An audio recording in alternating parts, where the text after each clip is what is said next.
Hi, this is Dennis with Second Chance Tackle. I'm going to work on what may be the simplest reel I've ever found. And this one did not cost much. This is a Shakespeare Universal. It does not have the level wind feature. Designed that way, it would be what we would consider a pure conventional reel. It does have a lot of patina. Let's be nice about it. We'll call it patina, surface corrosion, and kind of an interesting reel. So it was, it's called the Shakespeare Universal, Shakespeare Company, Kalamazoo. It's the 1918 model, and 100 yards of line is what it holds. And it's a straight knuckle busting kind of a reel. Straightforward in terms of letting the line in. When the line's back out, it reverses. And I thought this one a very curious design, because as I looked on the case where you would normally unscrew it, well, there's no screws, right? And if you look on the back side, well, there's two screws and two on the reel seat here, and it just starts to make you wonder how the whole thing comes together. So that's what we're going to do in the video today. We're going to take this apart. I'm going to service it because it's rough, and I imagine that this reel hasn't been turned in a while.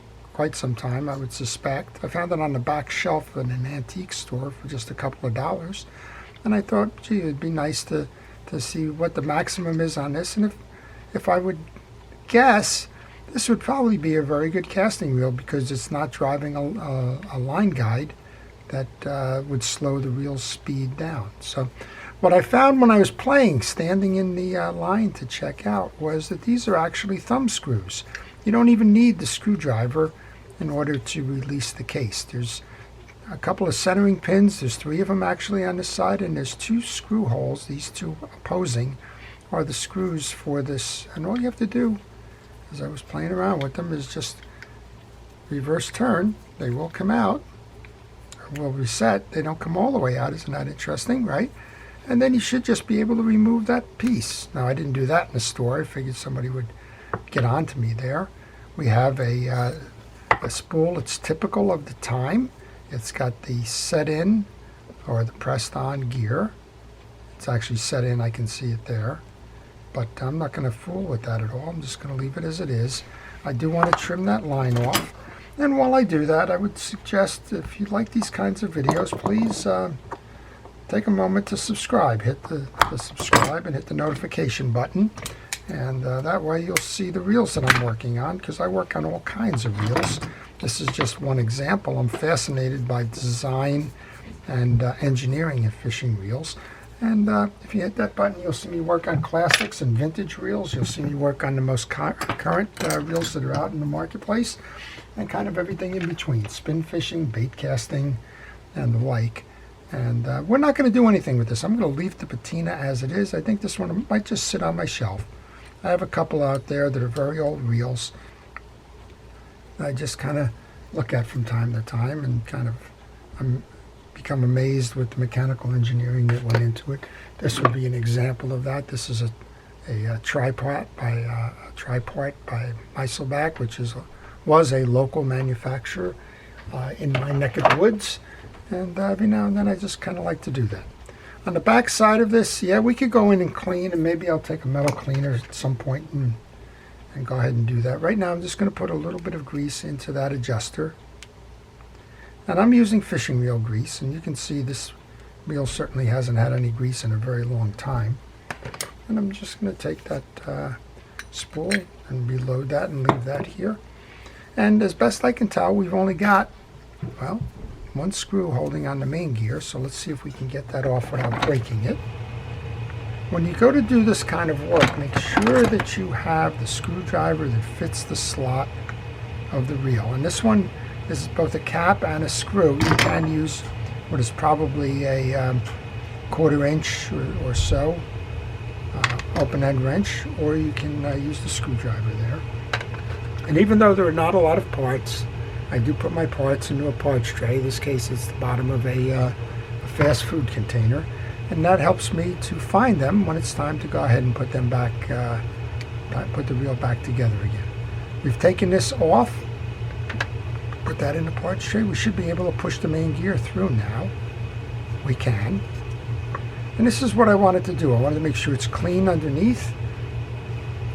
We'll do that with a little bit of a steel wool here. Just clean that track out.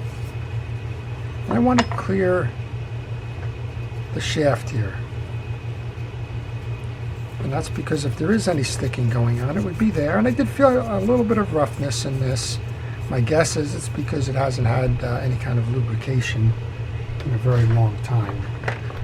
This one was found on a broken pole.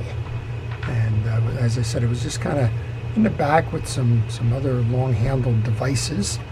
And when I saw that, I kind of jumped on it, and it didn't cost me much of anything to get the reel. So you're the benefit of it as I am. You get to see how this reel is made, and if you happen to stumble upon one, well, you'll know what the Shakespeare Universal Model 1918 is. I'm sure not Model 1918 is not, the date is not the date of the reel, but interestingly enough, this does not have a date code on it that I can make out. Now, usually you'll see a double alpha date code on here, and that will tell you when the reel was made. All right, before I do that, I'm going to put a little bit of grease. I just checked the teeth, make sure that all of the teeth are squared up. They are. And because this hasn't gotten grease in a while, we'll go ahead and do that. So while I'm doing that, if you have any questions on this reel or any reel in particular, and maybe you're lost in a repair, and I would, if you leave that question with me in the comments section, I'll be happy to try and answer it for you. I don't get all the answers, but I know a lot of the answers, so if you want to try, I'll be happy to try for you. Just put a little bit of grease into the other side where the spool will anchor. You'll put the main gear in. Again, if you wanted to benefit from cleaning it up, you could do that. You could go ahead and use some steel wool, some metal polish. Don't go too abrasive. And again, I kind of like the stories and the histories that the reel kind of tells by maintaining its existing patinas. I don't like to go crazy in terms of making a reel something that it isn't today. All right, I'm going to push those two studs back. We have the 3 anchoring pieces. We should just be able to put this right back on. I guess you got to line it up a little bit better than I'm doing here.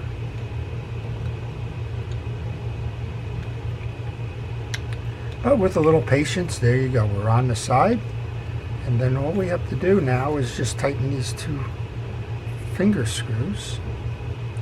And I imagine for good measure, these are tight, but for good measure, you could come over to the side here, grab a screwdriver and tighten those down a little bit more. Well, let's see how we did.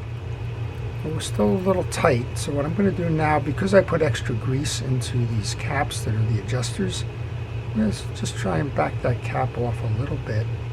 See if we can spin it easier.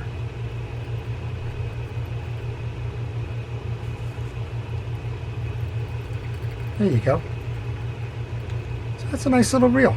I don't know what this thing sold for initially, but you could certainly take it fishing. Now this one's not. I thought it would cast a little bit better. It doesn't seem to want to do that. So I don't know exactly how it would be set up for casting, but it does turn nicely for a reel of this age. So I hope you enjoyed it. Again, sometimes we're going to just deal with the old and unique reels, and in this case it's a Shakespeare Universal Model 1918. Very simple reel and design. You can go fishing tomorrow if you want to take it fishing. So this is Dennis with Second Chance Tackle. Please everybody stay safe, stay well, and stay watching. If you're a first responder, thank you for everything it is that you do. You're our local hometown heroes. And everybody, please, have a great day.